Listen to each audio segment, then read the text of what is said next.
what if you want to work overseas? So your thinking might be, well, I want to go and get a job globally somewhere.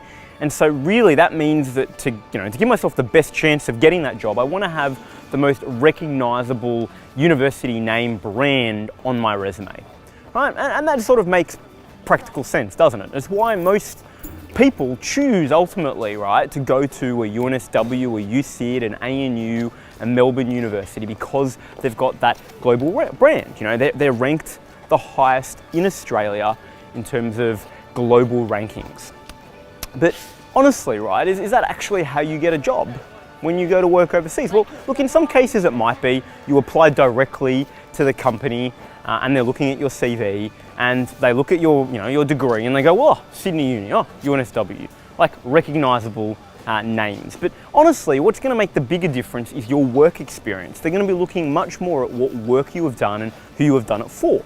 And in fact, I have plenty of friends, so many friends that have worked overseas, right? The US, the UK, throughout Asia, Hong Kong, China.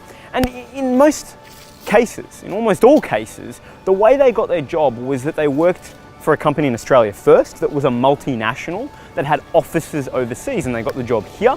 And then they transferred offices and then they did work in the US or in China or wherever the country was. And then once they were there, they then looked and jumped ship to go to other employment opportunities.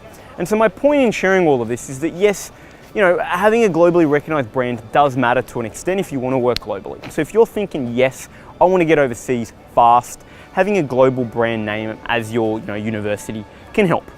But ultimately, what is going to make the biggest difference over time is ultimately the experience that you have, the companies that you have worked for. And if you're working for a big multinational, they have a global brand in and of themselves. And so that's the way that you can actually balance it. Go to a great Australian university and then work for a multinational that has a global brand. And then you've got really what you need anyway to make that transition to working overseas.